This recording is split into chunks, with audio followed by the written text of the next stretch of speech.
चलिए, राजेश जी आने वाले हैं, राजेश जी का हम इंतज़ार कर रहे हैं। इस बीच आप देखेंगे तो कुछ स्टॉक्स जो कि उन्होंने हाल फिलहाल बताए ना, उसमें एक आरबीए दिखाई है, यानी कि रेस्टोरेंट ब्रांड्स एशिया उन्होंने बताया था। इस स्टॉक में आप देखेंगे तो 9140 के आसपास, 1.25% के आसपास की बढ़त है। 70 रुपये के आसपास से वो कह रहे हैं कि मैंने इसको रिकमेंड करना शुरू किया था। नंबर्स आए थे और नंबर्स में क्या हुआ था कि इनके नंबर्स में जो घाटा है वो कम होता हुआ दिखा था। मुनाफे घाटे से मुनाफे में नहीं आई, केवल घाटा कम हुआ है। और उसी से ही आप देखिए, इसको ना 1 महीना कर दीजिए या 1 हफ्ता कर दीजिए, तो नंबर्स के बाद ही हमने देखा है कि पूरा जो एक्शन है स्टॉक में वो पॉजिटिव साइड पर बनता हुआ दिखा है। इसको एक्सटेंड कर दीजिए इस चार्ट को। ये कुछ स्टॉक हैं जो कि उनकी ओर से बताए गए हैं जिनमें काफ़ी अच्छा एक्शन बनता हुआ दिखा है। फिर उसके साथ साथ आप देखिए सुवेन फार्मा, जिसे आप अभी कोहेंस लाइफ साइंसेस के नाम से जानते हैं, उस स्टॉक में भी आप देखेंगे तो काफ़ी अच्छा रुझान पिछले कुछ दिनों में बनता हुआ दिखा है। और वहाँ पे हम देख रहे हैं कि उनकी रिकमेंडेशन थी और उन्होंने कहा था कि ये स्टॉक ऊपर में आपको अच्छी खासी बढ़त दिखाता हुआ नज़र आ सकता है। तो ये भी स्टॉक देखिए तो 440 के आसपास आपको ट्रेड करता हुआ नजर आएगा। कुछ वॉल्यूम वाले प्लेस जहां पे आज काफ़ी ज़्यादा एक्शन देखने को मिल रहा है, एक टाटा इन्वेस्टमेंट, टाटा केमिकल्स की बात हमने कर ली, जो टाटा सन्स की अपर लेयर क्लासिफिकेशन को लेकर बातचीत आई है, वो स्टॉक्स एक्टिव हैं। सीमेंस एनर्जी आज आप देखेंगे स्टॉक का अपने नंबर्स के ऊपर पॉजिटिव साइड पर रिएक्ट करता हुआ दिख रहा है। क्रॉम्पटन ग्रीव्स दिखाइए, क्रॉम्पटन ग्रीव्स 0.7% के आसपास की गिरावट फिलहाल आपको दिखा रहा है। क्रॉम्पटन ग्रीव्स में क्या हुआ है कि नंबर्स आए हैं, उसका इंपैक्ट है। हालांकि इनका मुनाफा 15% ग्रो होकर आया है, रेवेन्यू भी 12% बढ़े हैं, अबिड्डा में 14% का जंप है और मार्जिन में भी हल्की सी बढ़त है। लेकिन बाजार शायद ज़्यादा एक्सपेक्ट कर रहा था इनके नंबर से, जिस वजह से जो डिसअपॉइंटमेंट है वो देखने को मिल रही है। करीब 0.7% के आसपास की गिरावट यहाँ देखने को मिल रही है। और नंबर्स EIH के भी आए हैं, या ईस्ट इंडिया होटल्स के भी, और इन नंबर्स के बाद आप देखेंगे तो स्टॉक आपको नेगेटिवली रिएक्ट करता हुआ दिखा है। लेकिन जो दो अच्छे नंबर्स आए हैं वो आपके सामने रखता हूँ। पहला नाम है लॉयड्स इंजीनियरिंग का, 2 गुना से ज़्यादा इनका मुनाफा बढ़ गया, 30 करोड़ वाला 64 करोड़ हो गया। रेवेन्यू 2.5 गुना के आसपास बढ़ गए, अबिड्डा 2.5 गुना बढ़ा है। हालांकि मार्जिन 12.2% वाले 12.5% पर आए हैं। लेकिन नंबर्स में मुनाफा और इनका रेवेन्यू और अबिड्डा के लेवल पर जिस तरह की ग्रोथ इन्होंने दर्ज की है वो काबिल तारीफ है। बहुत ही शानदार मूव है। स्टॉक ने आज अपना नया रिकॉर्ड हाई भी टच किया है 96 रुपये का। ज़बरदस्त मूव है लॉयड्स इंजीनियरिंग के स्टॉक में आज के सेशन में करीब 8% के आसपास का। वैरोक इंजीनियरिंग ये एक और नाम है जहां पर आज आपको नंबर्स हालांकि उतने बढ़िया नहीं है, लेकिन फिर भी स्टॉक में आप देखेंगे तो पॉजिटिव रिएक्शन देखने को मिल रहा है। 26.5% का यहाँ पे मुनाफे में हमने ड्रॉप देखा है। हालांकि मार्जिन रेवेन्यू इनके 30% के आसपास ग्रो करते हुए दिखे हैं। अबिड्डा में जंप है 14% के आसपास का। मार्जिन पे प्रेशर है, जिस वजह से आप देख रहे हैं कि मुनाफा इनका कम होता हुआ दिखा है। तो ये आई थिंक लॉजिस्टिक्स स्पेस की कंपनी है, तो जिस तरह से थोड़ा क्रूड का प्रेशर या फिर इनपुट कॉस्ट बढ़ी है उसका प्रेशर जरूर इनके मार्जिन्स पे देखने को मिला, जिस वजह से मुनाफा भी टूटा है। लेकिन रेवेन्यू अच्छे बढ़े हैं और अबिड्डा में भी हमने ग्रोथ देखी है 14% के आसपास की, in line with revenue growth. तो उसका इंपैक्ट हम देखें कि आज स्टॉक में पॉजिटिव साइड पर देखने को मिल रहा है। एक स्टॉक है ट्राइडेंट, जिसमें आज हमने एक ब्लॉक डील होती हुई देखी है। 13 करोड़ शेयरों का इसमें सौदा बनता हुआ दिखा है। तो कुछ टेक्सटाइल स्पेस की कंपनियां भी एक्टिव होती हुई नजर आ रही हैं। तो 2.55% इक्विटी है जिसने हाथ बदले हैं आज के सेशन में, जिसके बाद आप देखिए ट्राइडेंट के स्टॉक में मूव बनता हुआ दिखा है। आज इसने 25 रुपये 91 पैसे का हाई टच किया, अभी भी 25 रुपये 65 पैसे के आसपास के जो लेवल्स हैं वो फिलहाल स्टॉक में देखने को मिल रहे हैं। और नंबर्स का इंपैक्ट आप देखेंगे तो आपको एनसीसी के स्टॉक पर भी दिखेगा। एनसीसी का अगर आप एक बार चार्ट देखेंगे ना, तो नंबर्स के बाद एक बार तो उछाल आया था, करीब 150 रुपये के आसपास जाने की कोशिश करी थी, वापस 145 के आसपास आ गया, क्योंकि 12 से 15% के आसपास, 12 से 20% की ग्रोथ आप मान लीजिए इनके मुनाफे में, रेवेन्यू में और उसके साथ साथ अबिड्डा यानी कि कामकाजी मुनाफे में बनती हुई दिखी है। मार्जिन्स ग्रो होकर आए हैं, ये अच्छी चीज़ है। 8.81% वाले 9.38% पर आते हुए दिखे हैं और उसी का इम्पैक्ट आप देखिए आज स्टॉक पर देखने को मिल भी रहा है। अपोलो टायर्स, इसको देखिए, इसके भी नंबर्स बहुत शानदार आए हैं 27 गुना के आसपास, क्योंकि छोटा बेस था इस वजह से इनका मुनाफा बढ़ता हुआ दिखा है। तो अपोलो टायर से ही एक बार शुरुआत कर लेते हैं। हमारे साथ राजेश जी आ चुके हैं। राजेश सर, बहुत स्वागत है आपका। Very good morning to you. कहाँ अटक गए थे सर? बहुत सर, बहुत बहुत धन्यवाद संदीप भाई। आपको पता ही है सर कहाँ अटक गया था। बारिश में अटक गए थे लग रहा है ऐसा। अपोलो टायर्स की मैं बात कर रहा था जी। सर। अपोलो टायर्स के नंबर्स हाँ बहुत जी। शानदार आए हैं, हालांकि एक छोटा बेस है। बेस में क्यों छोटा कह रहा हूँ, क्योंकि एक्सेप्शनल आइटम्स है जिसको हमें एडजस्ट करना होगा। इस बार एक एक्सेप्शनल गेन है 24 करोड़ का, पिछली बार 370 करोड़ रुपए का एक्सेप्शनल लॉस था। तो उसको आप एडजस्ट करके देखेंगे तो नंबर्स आपको बराबर उन्हीं लेवल्स के आसपास देखेंगे। अब रेवेन्यू की जहां तक बात है, 13% के आसपास की ग्रोथ हमने बनती हुई देखी है। और मार्जिन्स आप देखेंगे ना, कोई भी आप देखिए जो क्रूड डिपेंडेंट इंडस्ट्री है, उसके डेरिवेटिव्स यूज़ करने वाली इंडस्ट्री है, उसमें प्रेशर जरूर मार्जिन्स पे दिखा है। और अपोलो टायर्स भी उसमें अछूता नहीं रहा। 13.2% वाले मार्जिन 11.7% पर आए। एक डिप मारने के बाद सर रिकवर करने की कोशिश कर रहा है। अपोलो टायर्स कैसा लग रहा है इन लेवल्स पर? देखिए नंबर्स की बात करें, नंबर बिल्कुल फ्लैट है। नंबर में कुछ ऐसा एक्सेप्शनली कुछ कहते हैं ना तोड़ फोड़ नंबर है, ऐसा कुछ नहीं है। नंबर एकदम फ्लैट है। देखने में लगेगा आपको कि भाई बहुत अच्छा इसके प्रॉफिट में जंप है, लेकिन नहीं, एडजस्टमेंट के बाद देखेंगे तो फ्लैट है, जैसे अभी आपने बताया। देखिए 445 इसके ऊपर अगर काउंटर क्लोज कर रहा है, सस्टेन कर रहा है, तो मैं समझ सकता हूँ काउंटर 465 470 तक जा सकता है।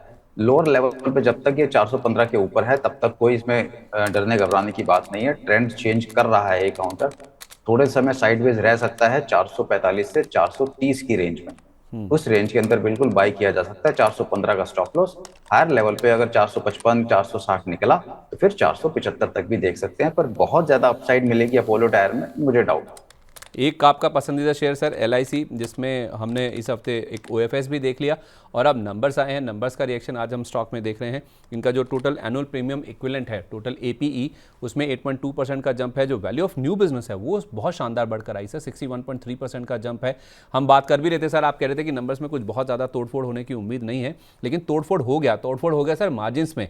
आप इनके VNB मार्जिन देखिए, बाजार कह रहा था 15.5% के आसपास से ये 18% हो जाएंगे, 23% के आसपास मार्जिन बढ़कर आ गए सर इनके।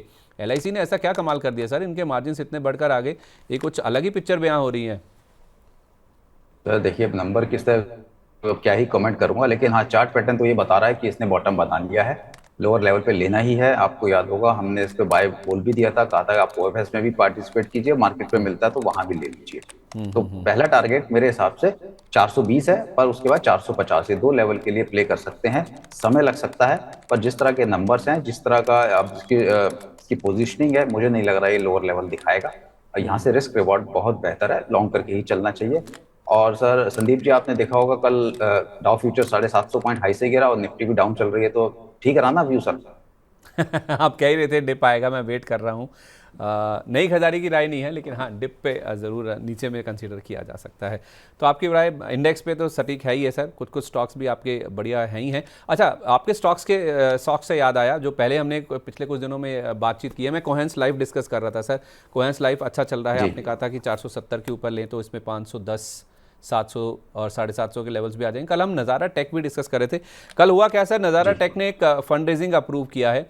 आई थिंक 310 रुपये के आसपास का प्राइस था, जिस वजह से कल ये स्टॉक गिरा था। एक नीजक रिएक्शन नीचे की तरफ था जैसे ही ये खबर आई थी, कल चलते बाजार में ये खबर आई थी, और आज भी देखिए 1.5% के आसपास की गिरावट है। नज़ारा टेक में आपने कहा था सर कि एक राउंडिंग बॉटम बन रहा है, अगर मुझे सही याद है, वो राउंडिंग बॉटम शायद कुछ 140 पॉइंट के आसपास की बढ़त दिखा सकता है, तो 370 वाला ये 510 हो जाएगा। व्यू, 510, हाँ यस। व्यू इंटैक्ट है ना सर, कोई दिक्कत नहीं है ना उसमें? नहीं नहीं, बिल्कुल इंटैक्ट है, लेकिन क्या है ना, थोड़ा सा जो रेंज इसके अंदर अब थोड़ी बड़ी हो गई है। हमने देखा जो एक इसमें 10 साढ़े 10% का जो इसमें जंप आया आज से 4 5 दिन पहले, तो वो आने के बाद काउंटर थोड़ा साइडवेज हो जाएगा 320 रुपए से लेकर के 350 रुपए की रेंज में। जितना समय यहाँ बिताएगा ना, तो फिर वो जो मूविंग एवरेजेस है वो थोड़ा सा पास हो जाएंगी। फिर उसके अंदर एक लगेगा कि भाई अब थोड़ा सा वो पास पास आ गई है, तो फिर काउंटर एक फ्रेश ब्रेकआउट लेगा 370 के ऊपर निकलने के बाद। तो अभी कोई दिक्कत वाली बात नहीं है। 350 से 320 इस रेंज में थोड़ा कंसोलिडेट करे तो बहुत अच्छी बात है। और कभी भी डिप मिलता है 320 के आसपास तो बिल्कुल ले सकते हैं। अब जो इसका चार्ट स्ट्रक्चर बन गया है ना, अब स्टॉप लॉस दूर का है। स्टॉप लॉस दूर का मतलब ये है कि वो लेवल ब्रेक नहीं होंगे, वो बन रहा है 275 का। तो मैं कल ये नहीं आपने बोल रहा कि 275 का। कल आपने जी। 310 का स्टॉप लॉस कहा था सर। हाँ देखिए 310 था, लेकिन क्या होता है ना, चार्ट स्ट्रक्चर डेली चेंज होते हैं। तो ठीक है। इसलिए मैंने आपको बोल रहा हूँ कि अगर स्टॉप लॉस दूर का हो गया है तो इसका मतलब ये कंफर्मेशन है कि काउंटर नीचे नहीं आएगा, क्योंकि एक रेंज अपने को मिल गई है। तो अब थोड़ा साइडवेज रहेगा, लेकिन काउंटर ऊपर का ही ब्रेकआउट लेगा। नहीं, मैंने पूछा भी इसीलिए था सर कि अगर मान लीजिए कुछ ऊपर नीचे हो गया है तो उसी हिसाब से फिर आगे बढ़ा भी जाए। तो सही बात है कि आपने कह दिया कि स्टॉप लॉस थोड़ा रिवाइज कर लीजिए। कल जो बात थी उसके हिसाब से अब 310 वाला स्टॉप लॉस 275 कर लीजिए, और 320 के आसपास मिले वहाँ पर आप खरीदारी करें तो ज़्यादा बढ़िया हो सकता है। चलिए कुछ वॉल्यूम बेस्ड एक्शन वाले जो स्टॉक्स हैं उनकी बातचीत कर लेते हैं। सीमेंस एनर्जी बताइए सर, आज 900% का वॉल्यूम राइस है, अगर 3 दिन के हिसाब से देखें और 15 दिन के हिसाब से भी देखें तो कुछ ऐसा ही जंप हमने वॉल्यूम्स में बनता हुआ दिखा है। सीमेंस एनर्जी में सर आज का जो मूव है उसको कैसे प्ले किया जाए? बिल्कुल यहाँ लिया जा सकता है, ब्रेकआउट है और गैप अप के साथ ब्रेकआउट है। 3550 के ऊपर इसके फ्रेश ब्रेकआउट आया है। इसका 20 डे मूविंग एवरेज 3317 है। तो हम देख रहे हैं कि 20 डे मूविंग एवरेज को इसने एक अच्छे खासे ब्रेक गैप अप के साथ ब्रेक किया हुआ है। तो ये दिखा रहा है कि शायद इसमें स्ट्रेंथ जो है वो काफी स्ट्रांग है, अब ये वापस नहीं आने वाला। तो 3300 के वो लेवल होंगे जहां पे कभी भी डिप मिलता है तो आप इसको ऐड करके चलिए। स्टॉप लॉस जो इसका बनेगा सर थोड़ा दूर का बन रहा है 3100 रुपये। मैं फिर बोलूंगा, जैसे जैसे समय बीतेगा ये 3100 के लेवल हो सकता है कि और दूर हो जाए, तो ये सिग्नल होता है कि काउंटर नीचे नहीं आएगा। आप ये मत सोचिएगा कि मैंने आज 3100 का स्टॉप लॉस दिया, कल हो सकता है मैं 2900 का दे दूं। इसलिए आप कहेंगे सर ये तो और आप नीचे जा रहे हो, नहीं, इसका मतलब है कि काउंटर में स्ट्रेंथ है, वो और हायर लेवल दिखाएगा। ठीक है, तो आप कह रहे हैं कि 3300 पर ले, 3100 का स्टॉप लॉस रखें, टारगेट तो टारगेट न्यू हाई 4000 प्लस के। 4000 प्लस के, ठीक है। ट्राइडेंट पे व्यू दीजिए सर। आज एक ब्लॉक डील हुई है, 13 करोड़ शेयरों का सौदा हुआ, करीब 2.5% इक्विटी ने हाथ बदले हैं, उसके बाद स्टॉक में एक्शन बना है। ट्राइडेंट में क्या नई तेजी के लिए शुरुआत हो रही है इस स्टॉक में? सर बिल्कुल हो सकती है, आपने बहुत अच्छा काउंटर पकड़ा है, आपने तो खैर ब्लॉक डील पे लिया है, लेकिन चार्ट पैटर्न ये बता रहे हैं कि अगर ये 25 रुपये 75 पैसे के ऊपर क्लोज कर गया तो 24 रुपये 50 पैसे के स्टॉप लॉस के साथ पोजीशन बनाई जा सकती है, ऊपर में 28 रुपये के टारगेट के लिए। ठीक है, 25-75 पे के पार लेना है, 24-25 का स्टॉप लॉस और 28 तक जा सकता है, राइट? हाँ जी, लेकिन क्लोजिंग मिले सर, ऐसा ना हो कि मान लीजिए 2580 लगाया किसने ले लिया और क्लोजिंग आ रही है 2550 के आसपास, तो फिर वो थोड़ा सा एक वहां पे ना कंफ्यूजन आ जाएगा, डायलेमा आ जाएगा कि क्या करना है। तो 75 के ऊपर की क्लोजिंग मिल जाएगी तब हम इसके अंदर पोजीशन बनाएंगे। फेयर इनफ सर, समझ गए। क्लोजिंग बेसिस पर लेवल्स को फॉलो कीजिए। प्रेमियर एनर्जी सर, इनके नंबर्स आए हैं कल, 50% मुनाफा बढ़ा। ये स्टॉक ना करेक्टेड है सर, तो नंबर्स अच्छे आ गए हैं, अबिड्डा भी 30% बढ़ा है इनका, मार्जिन फ्लैट रह गए भले ही, रेवेन्यू में भी 35% का जंप है। क्या अब इस गिरावट के बाद, कल आप बात कर भी रहे थे कि स्टॉक्स को ब्रेकआउट पे नहीं सपोर्ट पे लीजिए, क्या ये उसमें फिट बैठता है सर? देखिए चार्ट तो ऐसा नहीं दिखा रहा कि बहुत बड़ी तेजी आ जाएगी। 1048 का भाव चल रहा है, यही इसका सपोर्ट है, या कहें कि यही इसका रेजिस्टेंस है 1050, मतलब मेक और ब्रेक लेवल है। 1050 55 के ऊपर सस्टेन करके ऊपर निकलता है तो फिर 1100 1150, अदरवाइज काउंटर वापस 980 की तरफ आ सकता है। तो अभी कोई क्लियर सिग्नल नहीं है इसके अंदर। अच्छा, क्रॉम्पटन ग्रीव्स में क्या करें सर? रिजल्ट्स का इंपैक्ट है, 6% नीचे है स्टॉक। क्रॉम्पटन ग्रीव्स कंज्यूमर, हाँ सर ये काउंटर एक्चुअली ना मुझे पर्सनल पसंद नहीं है, क्यों क्यों पता नहीं, जब भी इसको देखता हूँ चलता हुआ उसके कुछ दिन बाद ही गिर जाता है, या तो मैं देखता ही क्यों उसको पता नहीं। तो उससे पहले भी चल रहा था, अभी आज देखा, अभी हालांकि सुबह से देखा नहीं था, आपने दिखाया कि देखो फिर गिर गया, और वो उसी लेवल से गिरा है जहां से इसका ब्रेकआउट आना होता है। तो इसका मतलब ये है कि काउंटर अपने ब्रेकआउट के लेवल पे, रेजिस्टेंस पे हमेशा रुकता है और वहां से गिर जाता है। अब फिर अपने सपोर्ट के आसपास आ गया सर 240 45, इस रेंज में ले सकते हैं, 270 के आसपास बुक कर सकते हैं, यही करना चाहूंगा। अगर 240 के नीचे क्लोज कर गया तो फिर डाउन साइड खुल जाएगी। Don't take it otherwise sir, ऐसा लग रहा है जैसे दुखती है रग पे हाथ रख दिया नहीं। नहीं सर, इसमें कभी ट्रेड नहीं किया सर, किसी को दिया भी नहीं है, लेकिन कुछ काउंटर ऐसे होते हैं सर जिसका नाम सुन के ना नहीं मतलब अंदर से पसंद फीलिंग अच्छी नहीं आती, बस पसंद नहीं आता, फीलिंग ये अच्छी उनमें नहीं से आती। एक है। हाँ ठीक है, कोई बात नहीं सर। लॉयड्स इंजीनियरिंग और वैरोक इंजीनियरिंग, इनके नंबर्स में सर रिएक्शन जो आ रहा है ना वो पॉजिटिव है। लॉयड्स इंजीनियरिंग के तो नंबर भी अच्छे हैं, हालांकि वैरोक के नंबर उतने पॉजिटिव नहीं है, लेकिन दोनों में रिएक्शन बहुत शानदार है सर। इसके बाद करना क्या है? देखिए अगर मैं पहले लॉयड की बात करता हूँ सर, वही देखिए, मंथली चार्ट अगर आप देखेंगे ना तो काउंटर स्ट्रेच हो गया है, और जो पिछला लो था वो 40 रुपए का था, यानी कि वहां से 2.5 गुना के आसपास काउंटर ऊपर आ चुका है। तो मंथली चार्ट बहुत स्ट्रांग है, किसी भी डिक्लाइन में 80 82 के आसपास मिलता है तो बाय ही करना है। स्टॉप लॉस भी दूर का बैठेगा, जब स्टॉप लॉस काफी दूर के हो जाए ना, और जब लगे कि सपोर्ट काफी दूर है, वहां पे हम पोजीशन बनाए या ना बनाए, तो एक छोटा रिटेलर वहां पोजीशन नहीं बनाता। मैं आपको कहूंगा 96 चल रहा है, आप 60 रुपए के स्टॉप लॉस के साथ बाय कर लो, कोई नहीं करेगा।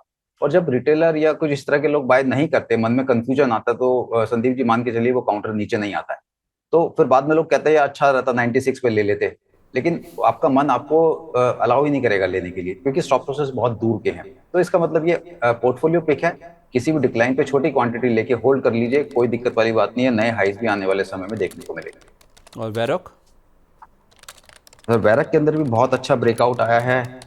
इस काउंटर ने देखिए पूरे सेक्टर को अंडर परफॉर्म किया पिछले कुछ सालों के अंदर, हमने देखा कि ऑटो एंसिलरी ने जितना अच्छा मूव दिया पर इस काउंटर ने नहीं दिया। अब ये counter higher high higher low के फॉर्मेशन में चल रहा है, 695 700, ये इसका ब्रेकआउट का रीटेस्ट जोन है। अगर इस जोन में मिलता है तो बिल्कुल बेझिझक बाय कीजिए, स्टॉप लॉस फिर बड़ा बनेगा 570 का, 700 की रेंज में लेंगे तो आपके रिस्क रिवॉर्ड बेहतर है। जिस तरीके से गिरा है काउंटर, हो सकता है काउंटर आने वाले दिनों में फिर से 1100 1200 की रेंज जो ऑल टाइम हाई की थी वहां जाता हुआ दिखे।